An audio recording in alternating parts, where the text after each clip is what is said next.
Here are the things that I'm And when we shrink the I'm dying, dude.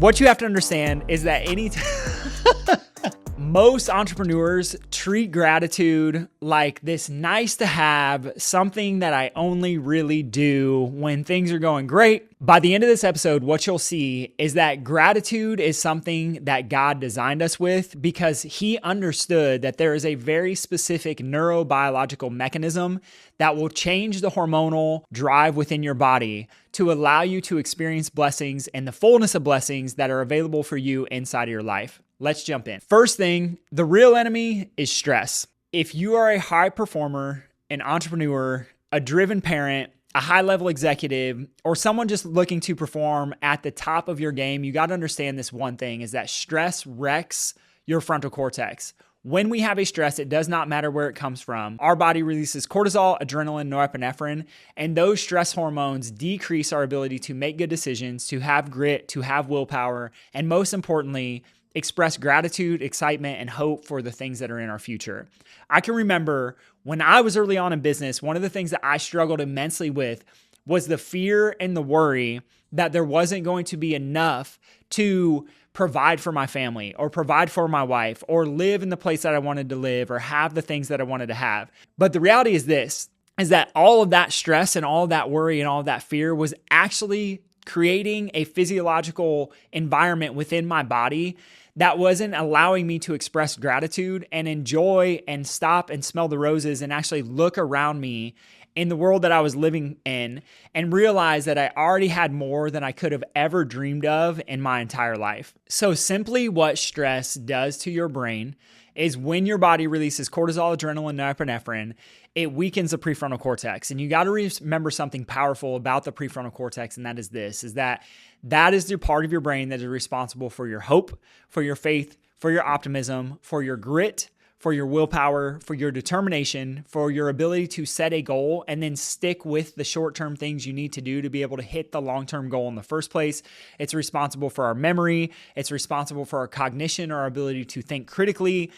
Long story short, the prefrontal cortex is the part of the brain that is responsible for success. And what we know through all the research is that people who have more stress generally have worse measures of success across all areas of life. And when we talk about success, we can talk about drug abuse, alcohol abuse, divorce rates, their income levels. As people have more stress, those things actually go down.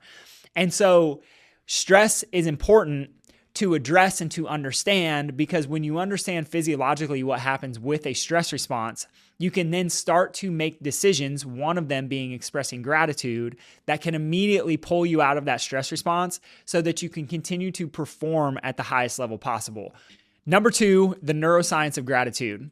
The big point is this, is that gratitude is not just a thing that you do or a journal prompt or something that's woo-woo. It physiologically literally resets your brain. When you start to express gratitude, the cortisol dump stops and you actually start to produce oxytocin, which is required in order to have connection with other people, to feel more connected to God, and feel more hopeful about your life and about your environment and about your circumstances. One of the craziest things that I noticed when I started actually tracking my gratitude and doing it on a day-to-day basis was this. So I used to wear a Whoop, and what the Whoop would track, one of the things of many, was that it would track my recovery and would track my heart rate variability.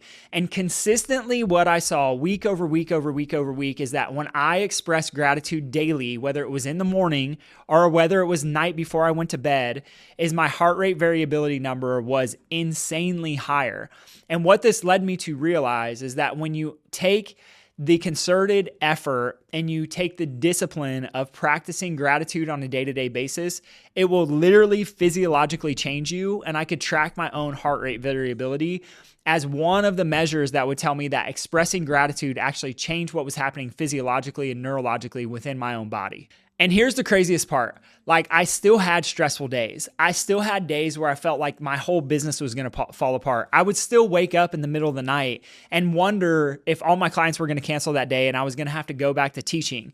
But the thing is that Just the simple act of expressing gratitude, even in those moments of the struggle and of the stress, can immediately change your physiology, which is going to lead to a stronger brain, which leads to more success in the first place. The feeling followed the physiology and not the other way around. Number 3, when blessings become burdens. One of the most dangerous things for high performers is when the blessing starts to become a burden. Not because the blessing isn't still a blessing, but because the attitude of the entrepreneur, the mindset of the entrepreneur starts to look at the thing that was a blessing in the beginning, now becomes a burden or an annoyance.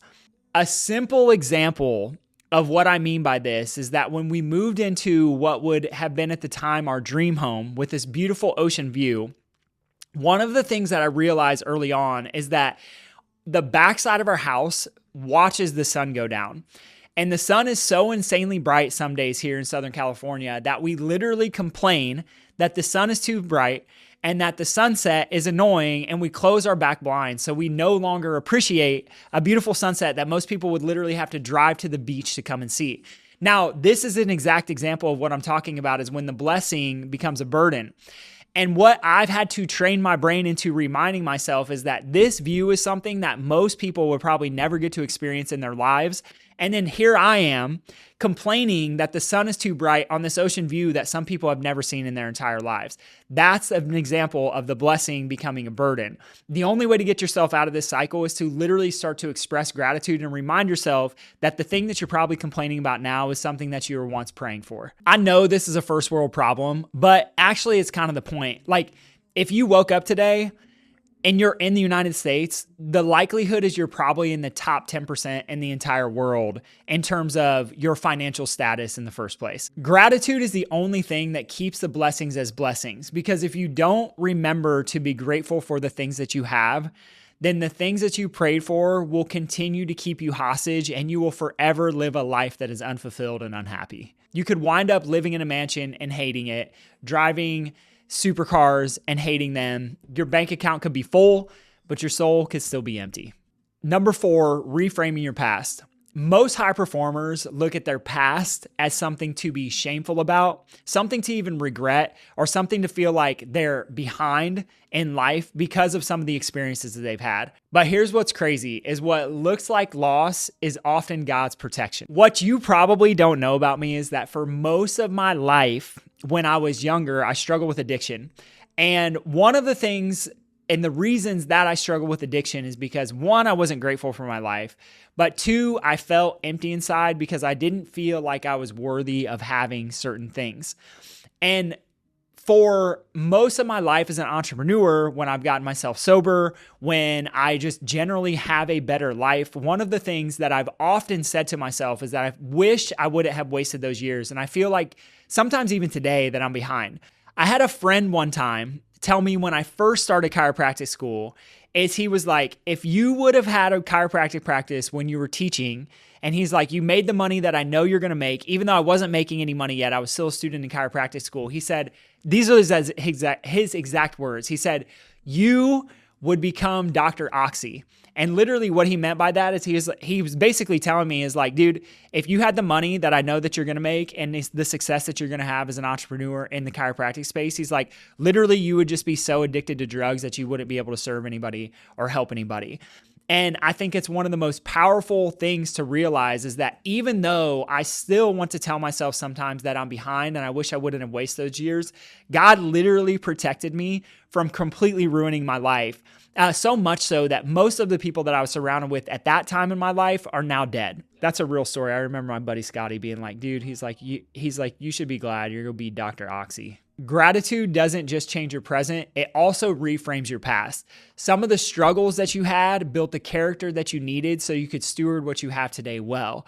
Some of the past challenges or the things that you felt like were setbacks are actually blessings that are going to propel you forward so that you have more authority and those specific dominions, and people can actually look to you for answers where they may not have been able to previously. This is not toxic positivity. This is neurological reframing of what you've been doing. And when you do it and practice it on a day-to-day basis, you can literally create new synapses within your brain to help you express gratitude more quickly into the future. Number 5, the myths that sabotage. If gratitude works so well, then why don't all high performers do it? I think a lot of people buy into the myths that keep them stuck, but here's the reality is that gratitude isn't soft. It actually makes you dangerous. I used to be the guy who rolled my eyes at gratitude journaling. I thought I could do it in my head. I thought it was a waste of time.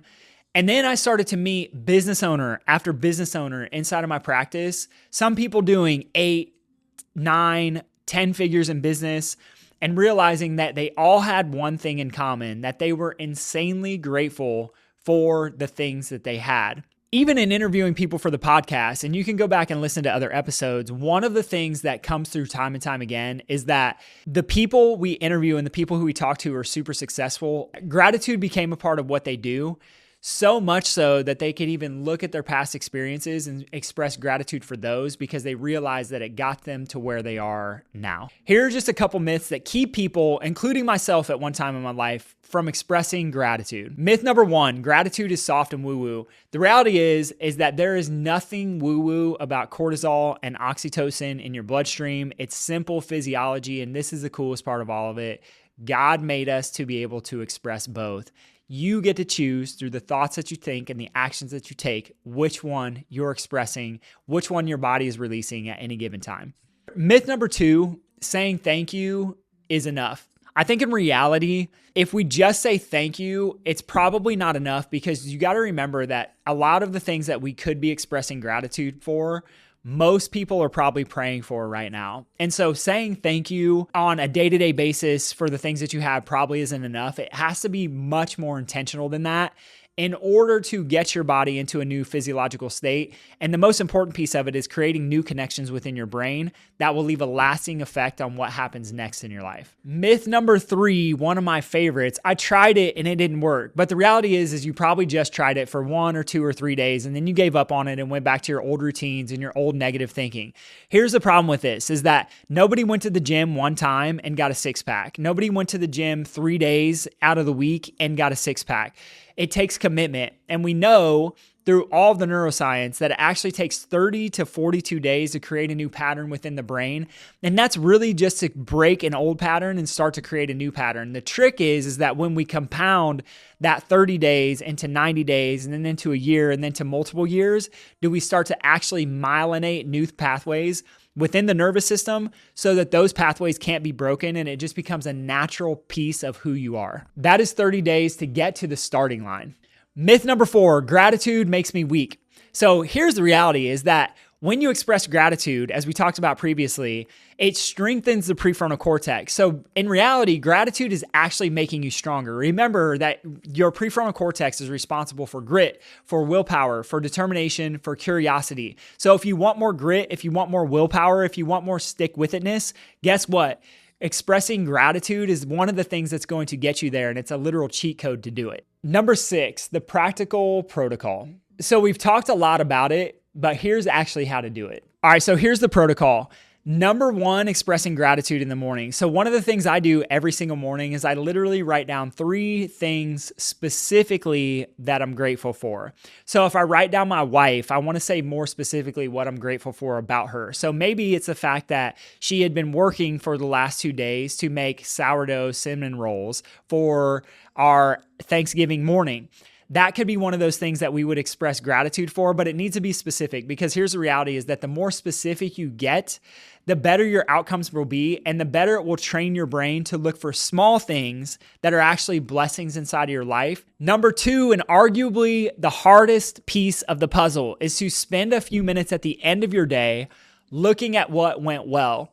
So often, I hear people sit down at the end of their days and they complain about what went wrong or what went bad or who complained about what or what things should have went differently. But the reality is that we have these micro wins throughout the day. And so it's really being intentional about what are the good things that happen throughout the day. An example of this is that every time we sit down at dinner with my family, one of the very first things we do is we share what is something awesome that happened to us today. And it could be big or small. It could be measurable or not measurable, but what it has to be is something that went well. And as I sit and I reflect day after day after day, it could be a text message from a friend or a comment that someone made or some win that another person had on the team. But the reality is that looking for those small things at the end of the day is going to prime your brain at night to be positive so that when you wake up in the morning, the first thing that you're going to be looking for is something positive again as well. And then lastly, layering in spirituality. So one of the coolest things about doing this is that when you start to train your brain over the 30 to 42 days and beyond, is that you will train what is called your reticular activating system to start to look for the things that are the positive inside of your life. So the reticular activating system is the part of your brain that says, what should I be on the lookout for? Gratitude is going to allow you to receive more of God's blessings. And when you train your brain very specifically to see those blessings, I promise you more will come because of the way that you have activated your brain. So accept God's blessings, realize that He has more for you, and start to find those places in your life where He has already blessed you. It will be a game changer for not only how you feel, but how your brain looks for things in the future as well. If we had to boil it down to bare bones conversation, it would sound something like this. Take your time intentionally at the beginning of the day when you first wake up, and then at the end of your days before you go to bed, to find things and places in your life that are positive, where God bless you, that worked out the way that you wanted them to. And when you do that over time, you will experience more and more and more of those. Real intentional gratitude is the fastest free way to strengthen your brain and turn off the flood of stress hormones that we all experience. So here's your challenge. Whatever time of day it is that you're watching, you got to start today. Whether it's before you go to bed at night, if you're watching this early in the morning, stop the video right now. Go express what you are grateful for and watch your life change. But here's the catch. It's not going to happen overnight. Do it for 30 days and watch your life transform. Do it for a year and look back on that year and tell me that your life is not better than where you started, because I know 100% for sure it will be. But here's the thing. You can't procrastinate on this. You literally have to start right now. If you waste another moment not expressing gratitude, you will continue to stay stuck. That is a guarantee. It is not a maybe. So gratitude is the neurological doorway to your connection to who God called you to be and how you can start to bring heaven here on earth and experience heaven on earth for yourself. If you got value from today's episode and you want more, hit subscribe, share with somebody who needs it, and drop a comment about the biggest insight you took away from today's episode. We'll see you guys on the next one. Peace.